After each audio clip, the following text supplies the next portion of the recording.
Além de todos os controles automáticos que GeneXus inclui nas aplicações que gera, existem comportamentos específicos na programação que os analistas podem inserir.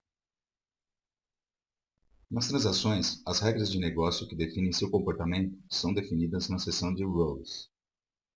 Por exemplo, se temos que definir um requisito do tipo não permitir armazenar clientes sem nome, temos uma regra chamada error que permite implementar esse controle.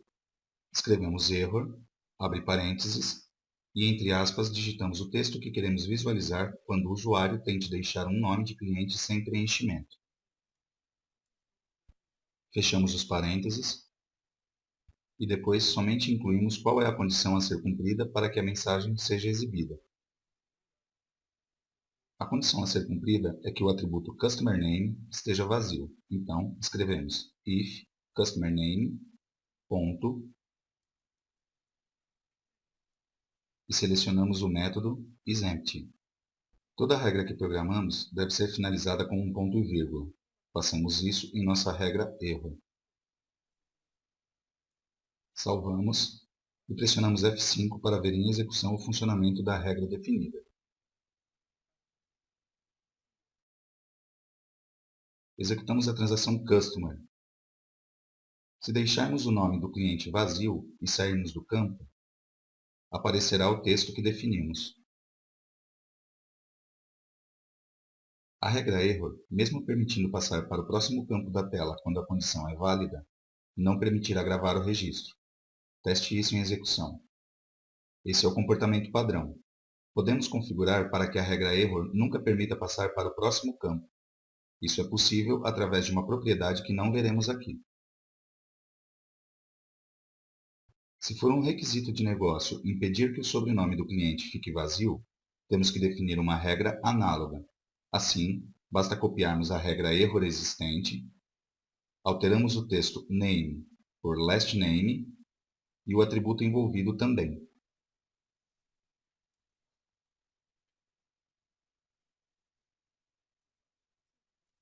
Pressionamos F5, executamos a transação Customer, deixamos o nome do cliente vazio. É disparado o erro associado ao nome que ficou vazio. Digitamos POU.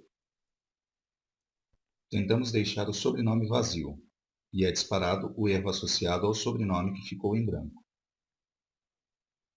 Agora, contamos com outra regra que tem praticamente a mesma sintaxe que erro. Seu nome é Message, e a única diferença com relação ao erro é que, ao ser disparada, essa regra exibirá um aviso ou advertência e o registro poderá ser gravado na tabela. Se queremos, por exemplo, avisar que o telefone do cliente ficou em branco, porém sem a obrigação de informá-lo, podemos definir uma regra Message, abrir parênteses e definir o texto entre aspas simples ou dupla, the phone is empty. Fechamos os parênteses e definimos a condição para a regra ser executada. If customer phone ponto is empty. E terminamos com ponto e vírgula a definição da regra. Pressionamos F5 para testar essa funcionalidade.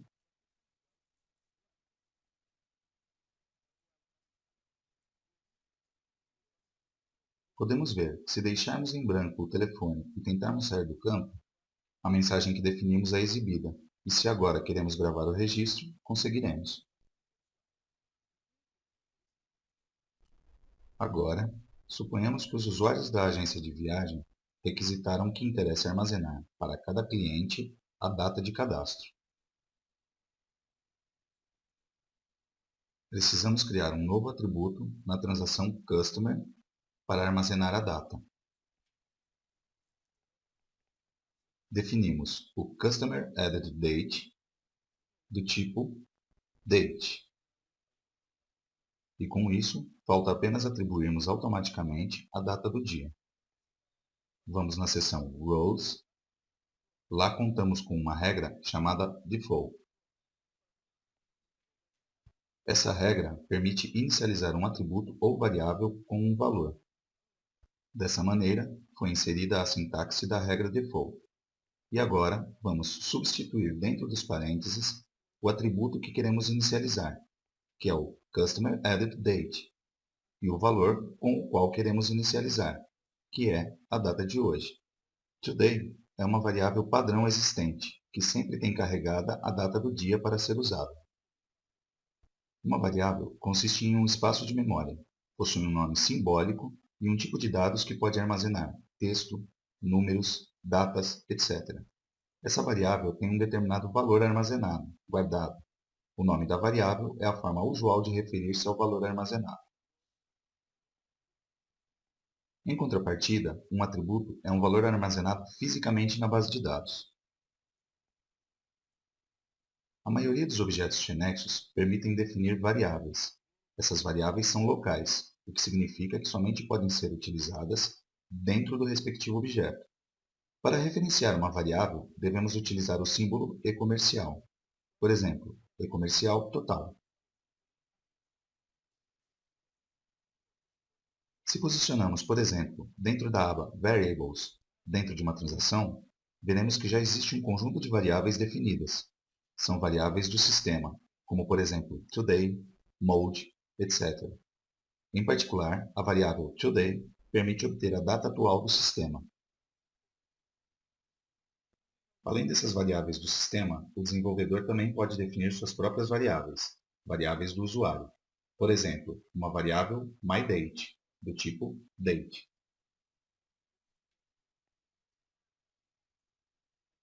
No momento da definição das variáveis, podemos optar por 1. Defini-las através do seletor Variables, existente em todo objeto GNexus, como acabamos de fazer. 2. Defini-la no momento de usar, estando em qualquer parte do código, por exemplo, escrever o símbolo e-comercial, que identifica uma variável, e definir um nome. Depois, posicionar o mouse sobre o nome da variável e pressionar o botão direito do mouse para escolher no menu contextual a opção Add Variable. Com isso, fica editável as propriedades da variável. Podemos atribuir seu tipo de dados.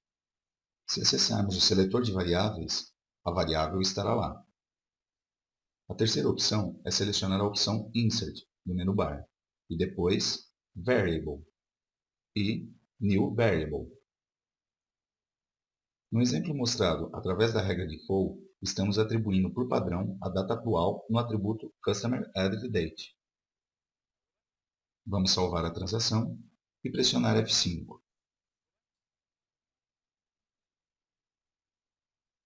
Somos avisados que um novo atributo será adicionado, Customer Added Date, na tabela Customer. Procedemos com a reorganização da tabela. E, novamente, estamos com a aplicação pronta para ser executada. Acessamos a transação Customer. E já podemos perceber o novo atributo, data do cadastro, inicializado com a data de hoje. Se não tivéssemos programado a regra de for, o campo da data apareceria vazio como os demais campos. Cadastramos um cliente, Robert Hill, que mora na rua 81.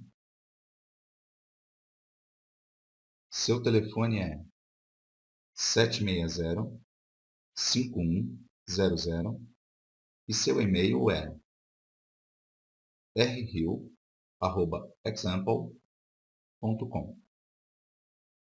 E observamos que a data de hoje já é sugerida, mas podemos alterá-la.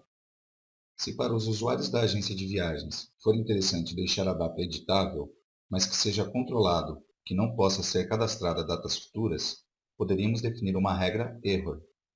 Abrimos parênteses, digitamos The date must be lower or equal than today, fechamos os parênteses e colocamos a condição if customer added date maior que today.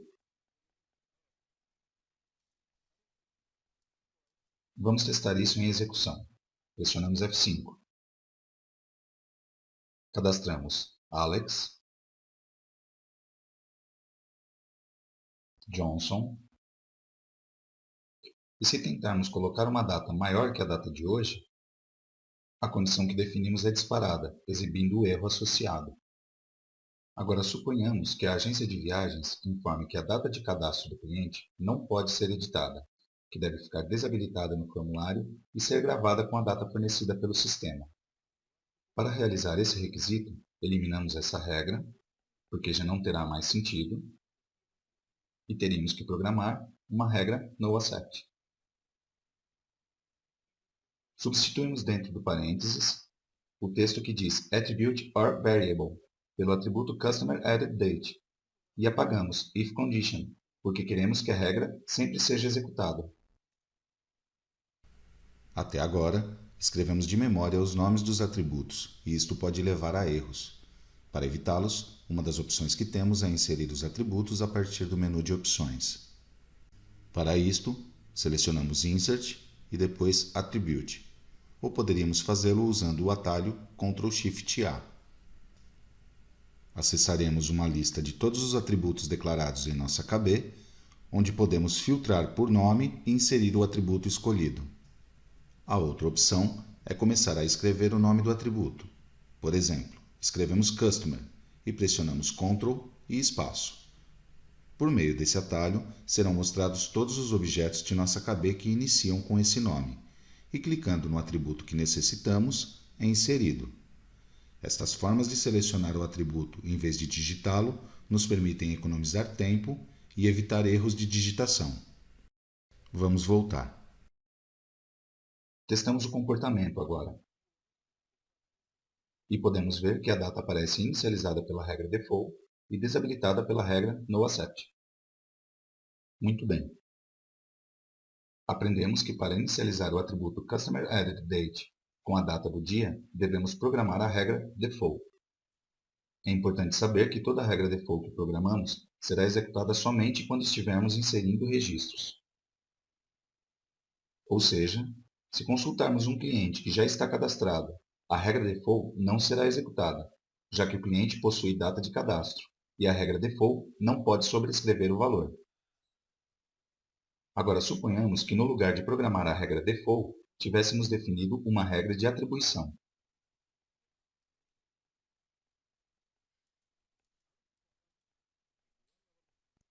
Com essa definição de regra, o atributo Customer Added Date seria sempre atribuído com a data do dia. Essa é uma regra de atribuição e será executada sempre, independentemente do usuário inserir, atualizar, etc.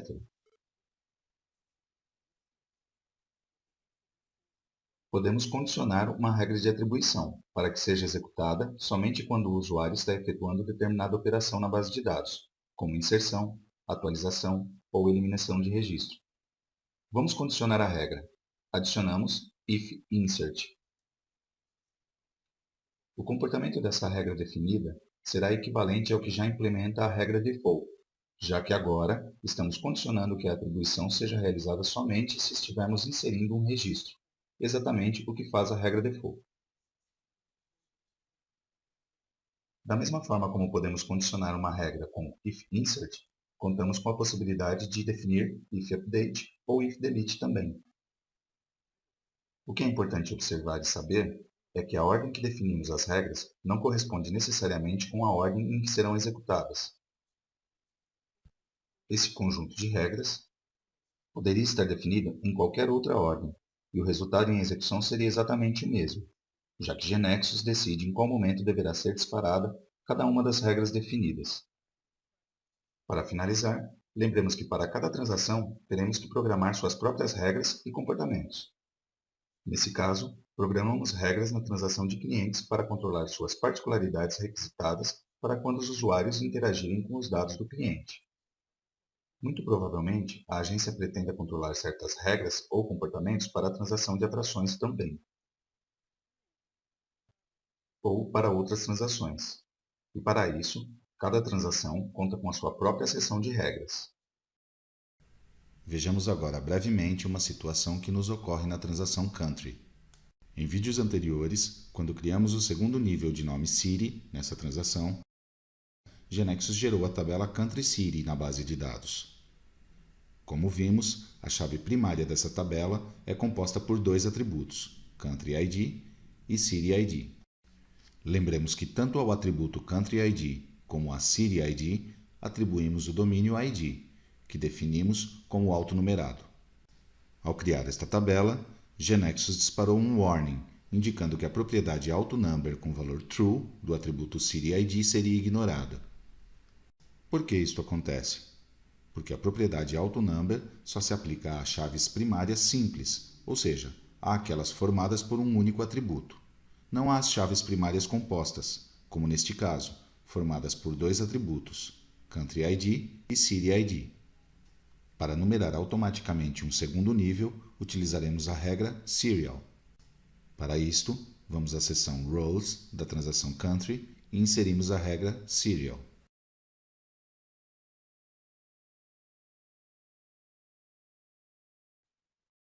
Como primeiro parâmetro, nos pedirá para inserir um atributo, que será aquele que queremos numerar automaticamente. Então, inserimos CityID. Como segundo parâmetro, nos pedirá a inserção de outro atributo, que será o encarregado de guardar o último valor atribuído ao atributo que queremos autonumerar, no nosso caso, CityID. Para isto, criaremos um novo atributo que deverá estar no nível acima daquele que queremos numerar. Voltamos à estrutura da transação e o criamos no primeiro nível dela. O chamaremos CountryLastLine e será do tipo numeric. Para que nos permita salvar as alterações, comentaremos parcialmente o código inserido na seção Roles, pois estando ainda incompleto não nos deixa salvar.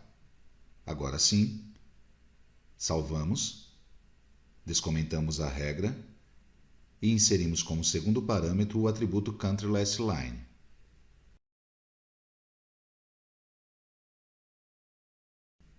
Por último, esta regra nos pede para inserir um valor numérico, que corresponderá ao incremento automático da numeração. Inserimos o valor 1. Desta forma, o aumento da numeração de CityID será de 1 em 1. Salvamos as alterações que realizamos e executamos a aplicação. Nos pede para reorganizar a base de dados para adicionar o atributo CountryLastLine na tabela Country e confirmamos. Acessamos a transação Country, inserimos o país Alemanha e em cidade não inseriremos um valor no ID, apenas inseriremos o seu nome, neste caso Berlim. Quando nos posicionamos no ID da cidade, damos Tab e ao sair do campo, vemos que a esta cidade foi atribuído para a CityID o valor 1 e o atributo CountryLastLine ficou com esse mesmo valor. Lembremos que este atributo é o que é encarregado de guardar o último valor inserido em CityID. Vamos tentar inserir outra cidade. Faremos isso com Hamburgo. Novamente, vemos que ao sair do campo CityID, com Tab sem escrever nada, foi atribuído automaticamente um valor ao ID, neste caso 2, e o atributo CountryLastLine novamente assumiu este último valor.